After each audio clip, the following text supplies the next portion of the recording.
radio, Tube et Info. Bonjour à tous, bienvenue, c'est Destination Île de Ré. Nous sommes ensemble jusqu'à midi aujourd'hui, toujours en compagnie de Guillaume Barny de Destination Île de Ré. Tout va bien ? Tout va bien, bonjour Nicolas. Bonjour. Nous sommes avec Jean-Pierre Laurent. Bonjour Jean-Pierre. Bonjour Nicolas. Et avec Sylvie Dissa. Bonjour. Bonjour messieurs. Nous allons parler culture aujourd'hui, nous allons parler de théâtre, Guillaume. Et oui, effectivement, tu sais que durant l'été et puis même toute l'année, il y a beaucoup de familles qui nous rejoignent sur l'île de Ré. On va dire que si on parle en termes marketing, il y a cette clientèle familiale qui est très présente sur l'île de Ré. Et alors là, aujourd'hui, c'est vraiment pour eux, c'est pour les enfants, mais pas uniquement, Jean-Pierre, on en parlait en off tout à l'heure. Ces spectacles qui sont organisés au Théâtre du Gros Bonhomme, c'est aussi un peu pour les parents. Tout à fait, ça s'adresse à plus que des familles. Quand on écrit une histoire, on ne sait pas forcément à qui elle va s'adresser. Ça, on le sait après. On n'écrit pas un spectacle pour des enfants, forcément.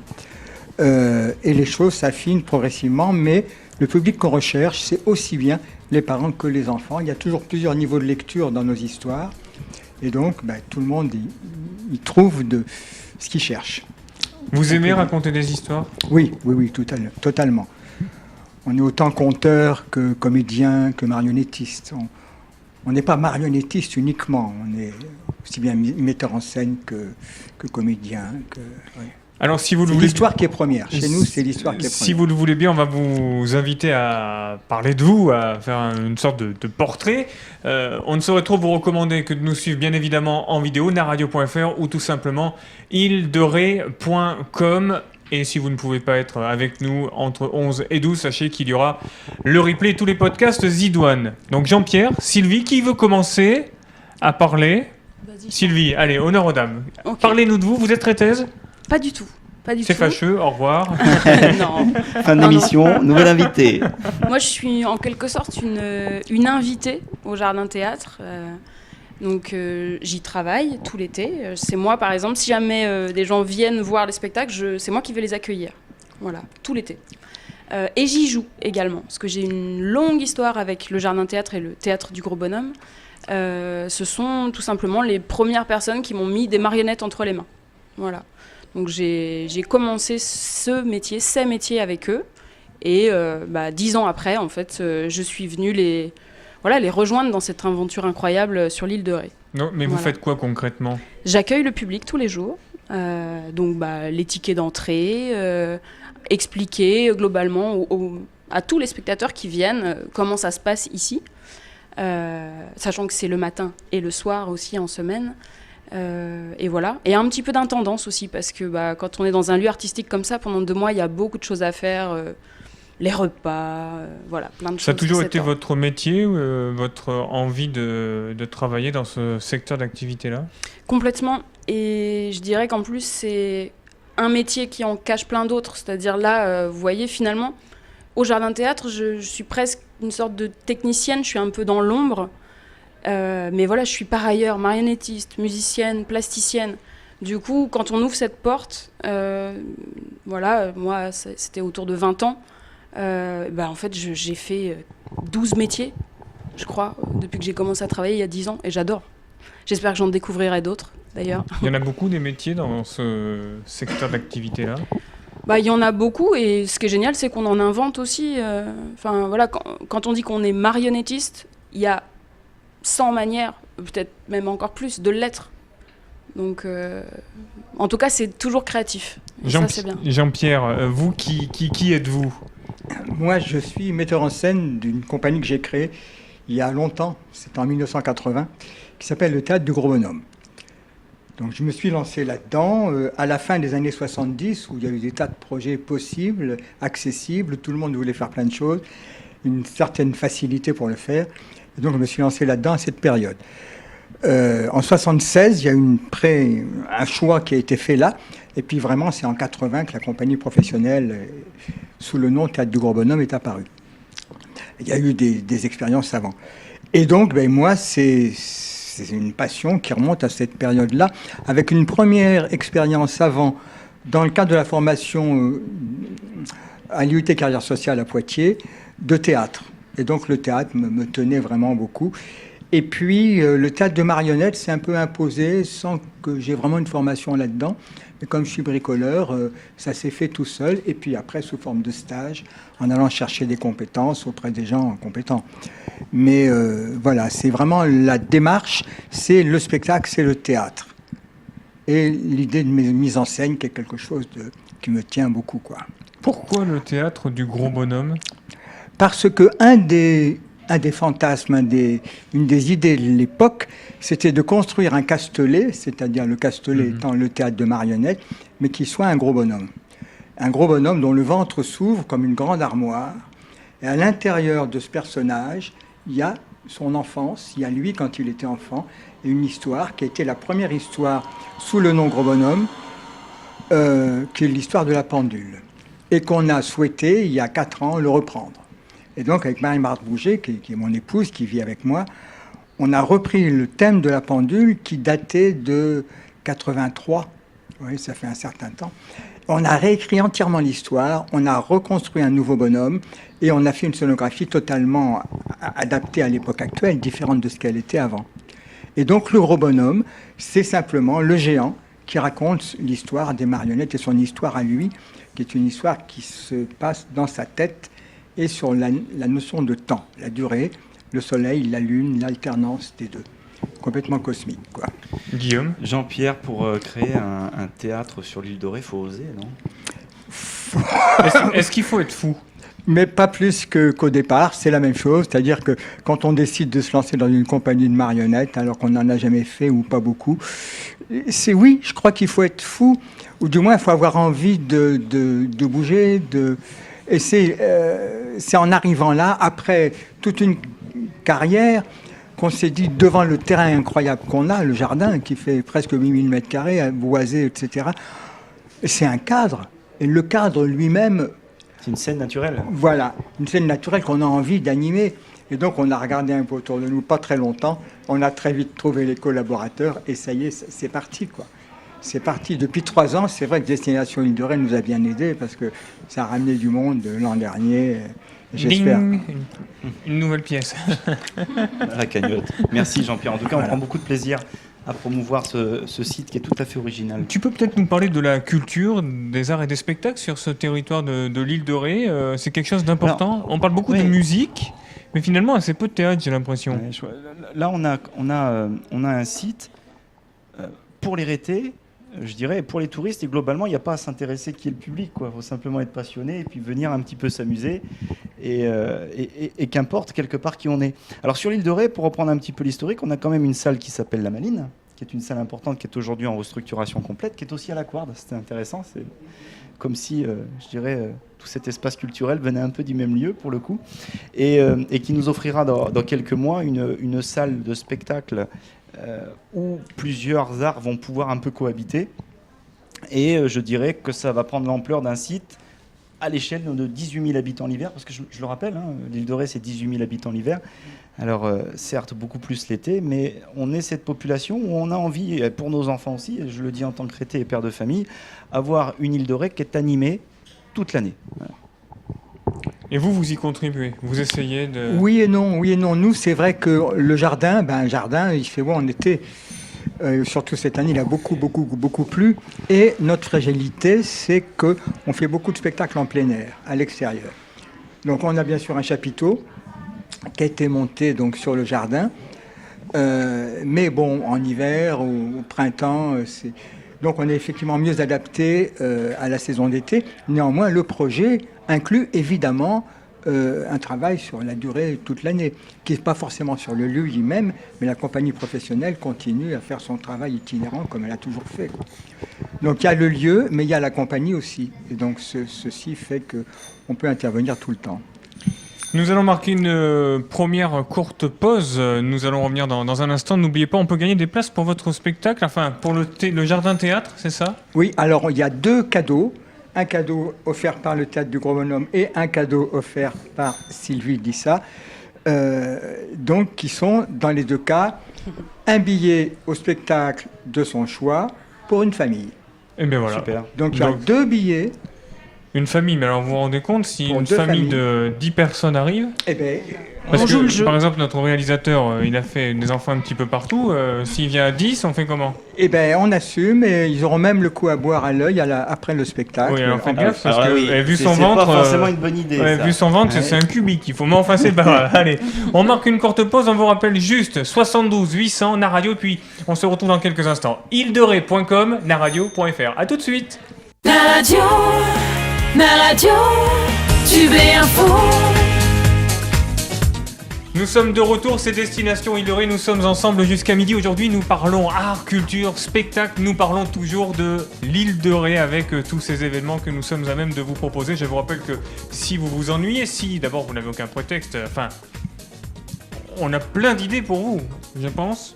Parce que là, si vous vous ennuyez sur l'Île-de-Ré à cette période-là de l'année, c'est qu'il y a un gros pépin.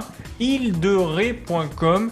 Certes, vous pouvez nous voir et voir cette émission, mais surtout, vous avez toutes vos idées, les restos, les hôtels, etc. etc. Tu as Vrai, tout dit. vrai moteur de Tu- recherche. Tu as tout dit, Nicolas, île-de-ré.com, ou télécharger l'application pour en savoir un peu plus de 3000 dates à voir, à faire, à visiter sur l'île-de-Ré. Je vous le n'en rappelle parlez toute pas. l'année. 3000 dates. Mmh. Incroyable. Sylvie dit ça. Vous êtes avec nous. On rappelle que Jean-Pierre Laurent est à nos côtés, à vos côtés. Théâtre du Gros Bonhomme. On parle du Jardin Théâtre également. Vous nous parliez en préambule de votre métier, vos métiers. Mais finalement, qu'est-ce que vous faites? Alors, je vais parler de ce que je vais faire au Jardin Théâtre, pour un petit peu organiser quand même. Je vais jouer mon dernier spectacle. La première était le 25 mai à La Rochelle. Vous voyez, c'était pas si loin déjà. Voilà, c'est un spectacle donc, que j'ai terminé récemment, une histoire de chevalier, voilà, où là du coup j'interprète donc en tant que comédienne, mais aussi en tant que marionnettiste. C'est-à-dire il y a sans cesse des allers-retours entre les objets et moi, voilà, qui interprète corporellement. On est deux sur scène. C'est comment dire, tout public, voilà, à partir de 7 ans. Et nous jouerons au Jardin Théâtre le 19 et le 20, donc c'est un jeudi et un vendredi, en juillet. Voilà, en soirée, bien sûr, à 21h. Voilà, et je rejouerai en toute fin de saison pour la grande fête de fin d'été. Et là, je jouerai un solo piano-voix. Voilà, c'est comme on a un piano-voix intime et coloré, donc en acoustique, dans le chapiteau du Théâtre du Gros Bonhomme, au fond du jardin. Et a cappella, ça donne quoi? A cappella, ça donne quoi? Vous voulez une petite chanson, c'est ça? On veut, oui, bien sûr. Attendez-moi. Attendez-moi. Je t'attends, même quand tu m'en sorcelles. Je m'en sors seul. Etc. etc. En tout cas, bravo. Là, franchement, Merci. non, n'applaudissez pas, vous allez vous faire engueuler par Jean-Claude, parce que vous allez faire du bruit Donc dans là, les micros. je vous ai chanté les... Non, mais bravo, c'est Merci. très très beau. Donc, c'est un spectacle qui dure combien de temps? 1 heure, 1 heure et demie à peu Non, près? non, là, en fait, cette fameuse fête de fin d'été, D'accord. on sera plusieurs. C'est un coplateau, comme on dit. Mhm. Donc là, je jouerai la version courte du concert, c'est 30 minutes. Parce que, donc ça, c'est le 30 et le 31 août, hein, tu m'arrêtes si je dis une bêtise. C'est ça. 21h également, jeudi, vendredi également. Et du coup, il y aura donc Dame Dissa, c'est mon projet. Et il y aura 2 autres propositions, Oui. théâtre et musique. Parce que voilà, c'est... Tout à l'heure, hors antenne, lorsque vous êtes arrivé, je vous demandais si vous aviez des origines africaines, de par votre nom, dit ça, et vous me disiez non, mais c'est intéressant. Alors pourquoi c'est intéressant? C'est intéressant parce que Dissa, c'est effectivement un pseudonyme, mais un pseudonyme que j'ai depuis plus de 10 ans maintenant. Donc il y a plein de gens qui m'appellent Sylvie Dissa et qui ne savent pas que c'est un pseudonyme. Et j'ai réfléchi, parce que voilà, j'avais besoin de ce pseudonyme, parce que mon nom de famille était déjà pris sur la sphère internet et compagnie. On peut le savoir? Oui, si vous voulez. Enfin, il est assez banal en fait, c'est Sylvie Bertin. Et il y a eu une Miss France en 88 qui s'appelait Sylvie Bertin. Oh, enfin, personne ne s'en rappelle. Et qui squatte l'uni, voilà. Forcément, La seule chose faut dont on se exister, rappelle quoi. en 88 ici, c'est Dupont, hein, parce que Sylvie Bertin, honnêtement... En 88, oui. Oui. En 88, on se rappelle plus du Dupont que de la Miss France. que de Miss France, ouais. Mais quand Ouais. vous cherchez à vous faire une petite place dans le milieu Bien artistique, sûr. c'est Oui, important. eh oui, bien sûr. Donc, et en fait, j'ai décidé de ne pas chercher un pseudonyme, mais qu'à un moment donné, il me sauterait un peu au Et donc, visage. dis ça, il vient d'où?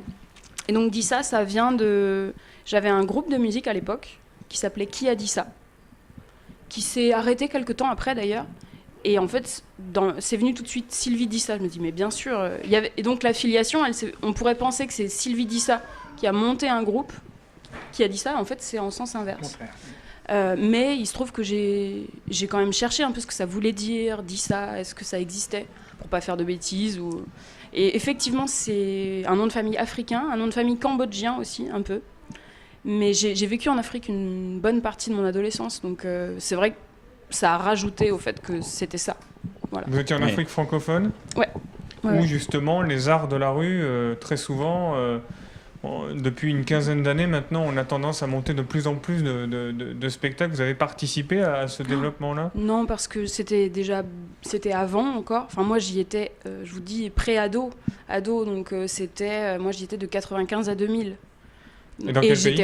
Au Sénégal. Au Sénégal. Et puis j'étais encore bien loin de penser à l'artistique et à qu'est-ce que j'allais faire de ma vie active. Et cette filiation avec ce métier-là, cette filiation-là, comment vous êtes-elle parvenue, ce déclic, cet élément déclencheur ? Est-ce qu'on peut répondre à cette question ? Il y a des indices, mais c'est des rencontres, beaucoup. Après, moi, le côté art plastique, aussi loin que je me souvienne, j'ai toujours fabriqué des choses, bricolé des machins avec des bidules. Mais vraiment, quoi. À la fête des mères, donc j'ai fait les colliers de nouilles comme tout le monde à l'école, mais je faisais plein de choses, quoi. J'ai appris à tisser, à coudre, à crocheter, bref, sculpter. J'ai toujours aimé vraiment la matière. Ça, c'est même pas un métier, en fait. J'ai toujours fait ça, aussi loin que je me souvienne. Jean-Pierre, le jardin théâtre, pouvez-vous nous en parler davantage ? Oui, bien sûr. C'est une chance en ce qui me concerne. Mon épouse a hérité... C'est rare d'abord, pardon de vous interrompre, mais c'est rare, non ? Un jardin théâtre, non, c'est pas rare. Dans la région, il y en a d'autres ? Non, il n'y en a pas. Enfin, à ma connaissance, non. En tant que tel, s'appelant jardin théâtre, j'en connais pas d'autres. Mais certainement qu'en France, il y en a d'autres, bien sûr.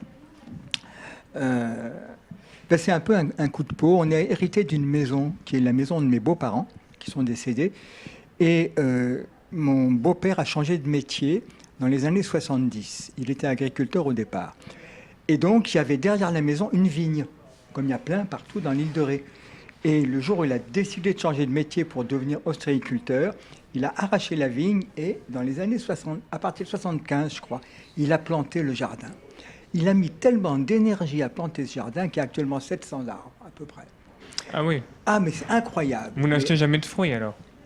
Il n'y a pas que des fruitiers. Il n'y a pas beaucoup de fruitiers. Ah bon. Il y a des pins, et là, qui nous font galérer, parce que les aiguilles de pin, avec l'arrivée du public, c'est totalement incompatible.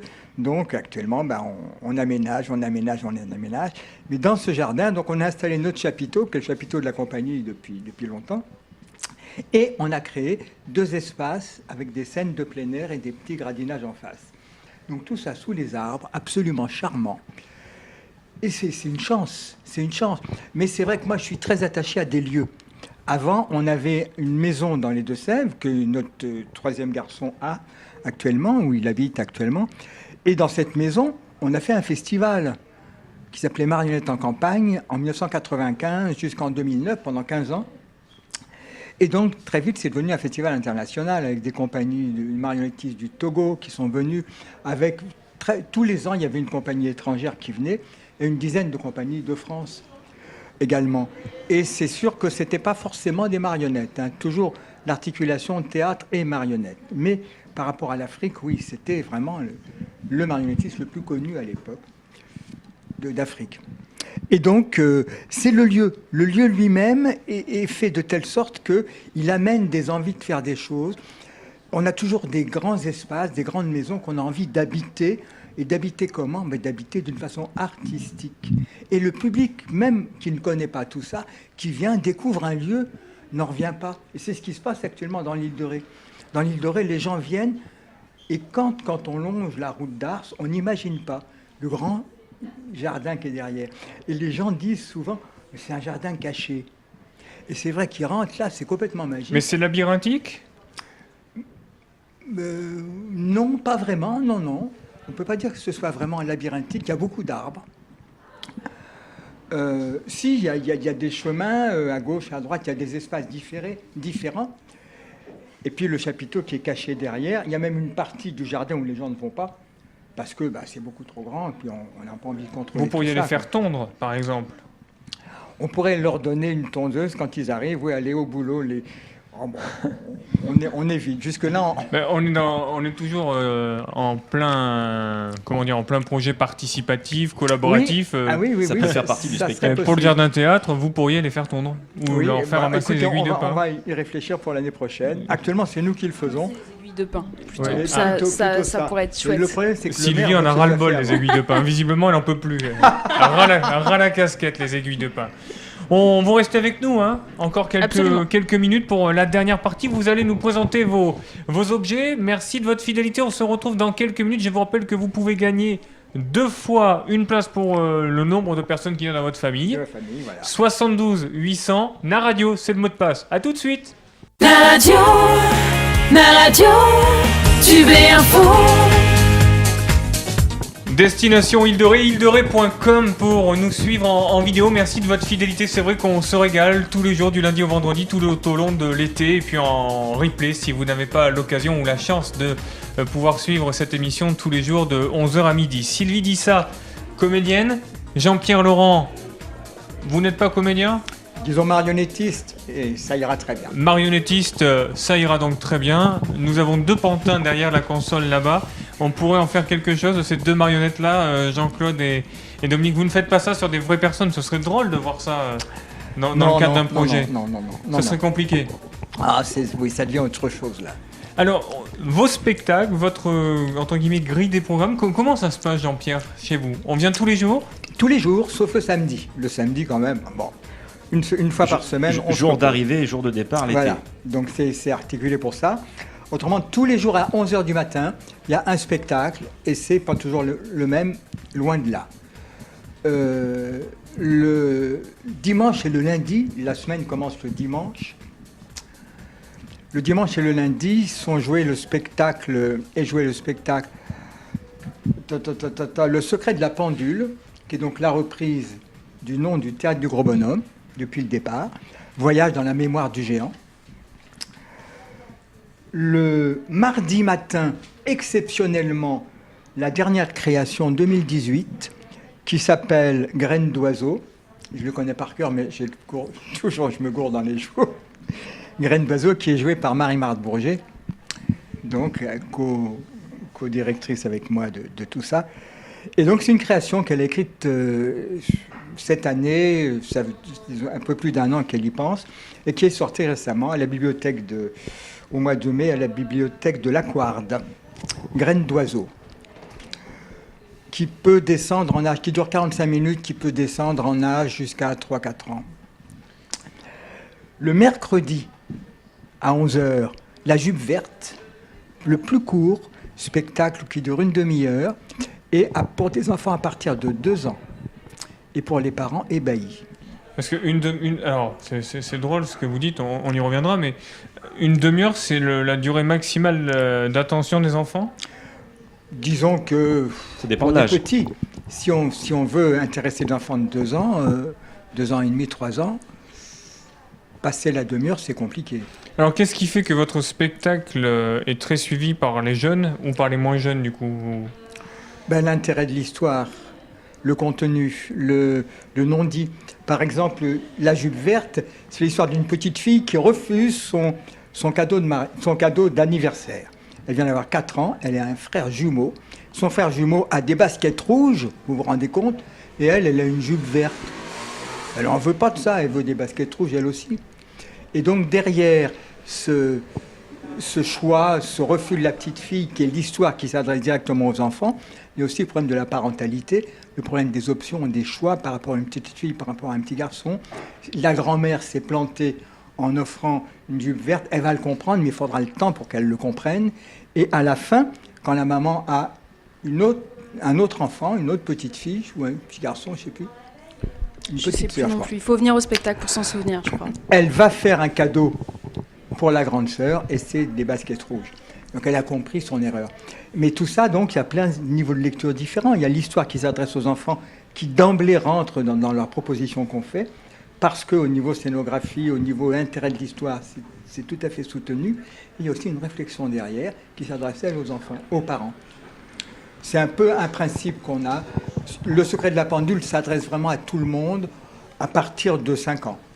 Mais chacun va trouver des choses différentes.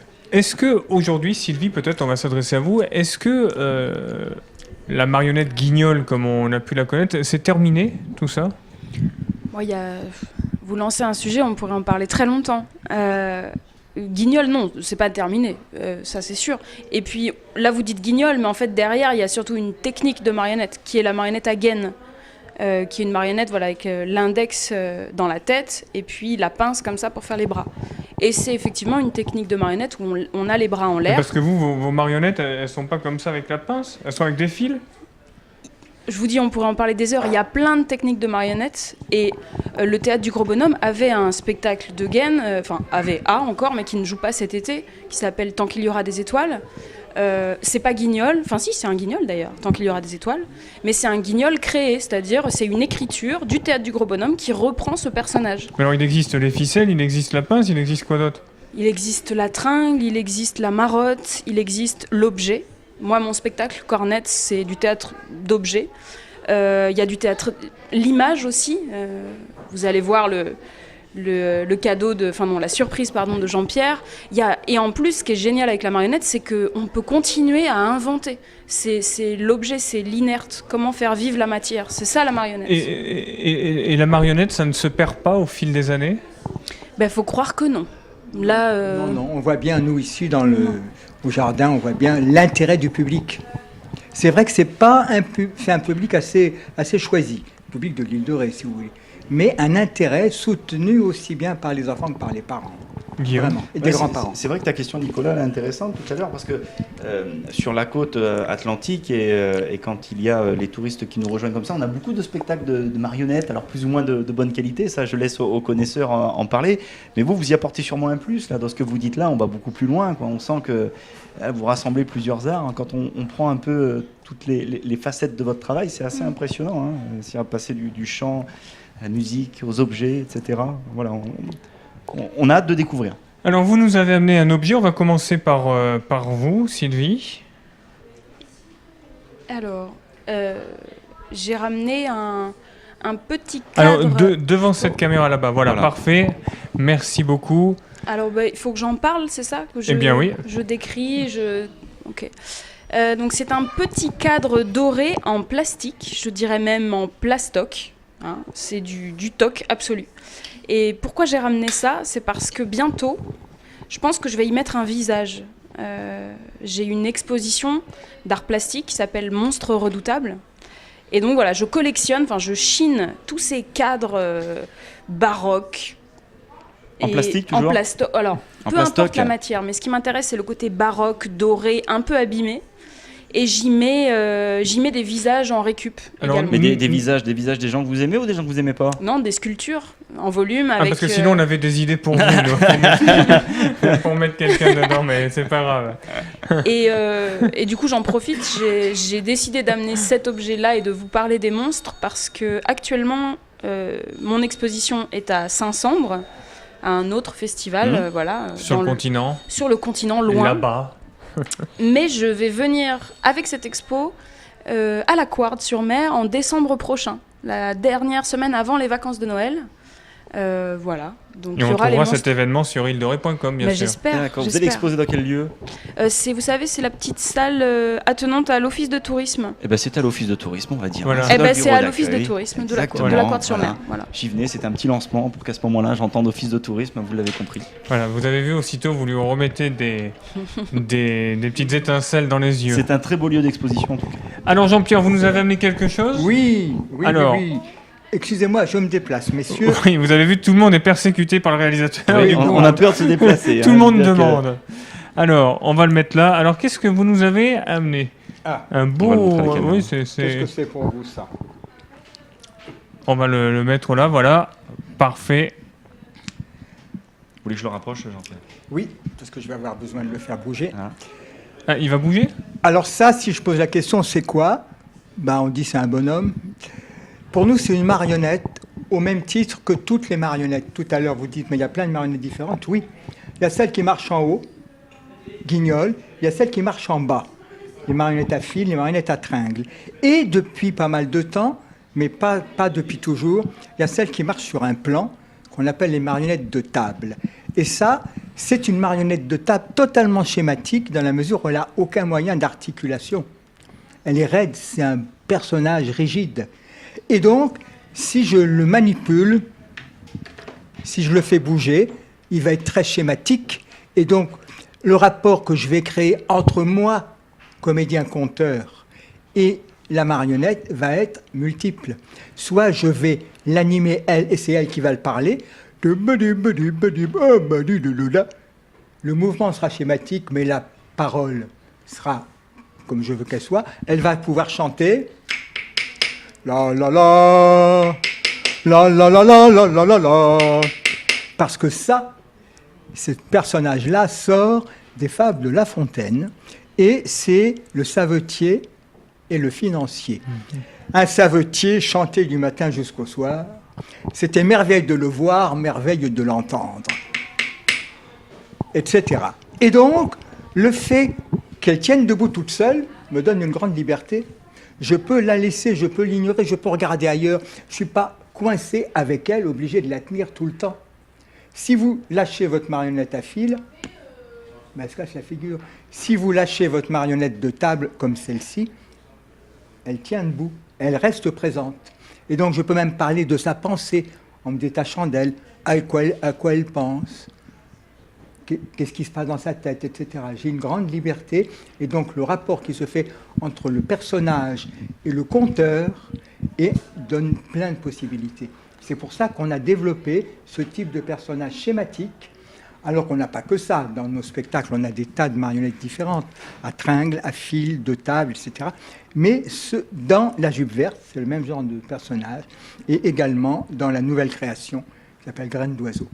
Merci. Donc, quand vous viendrez au Jardin Théâtre, vous pourrez voir tout ça. Le programme est parfait.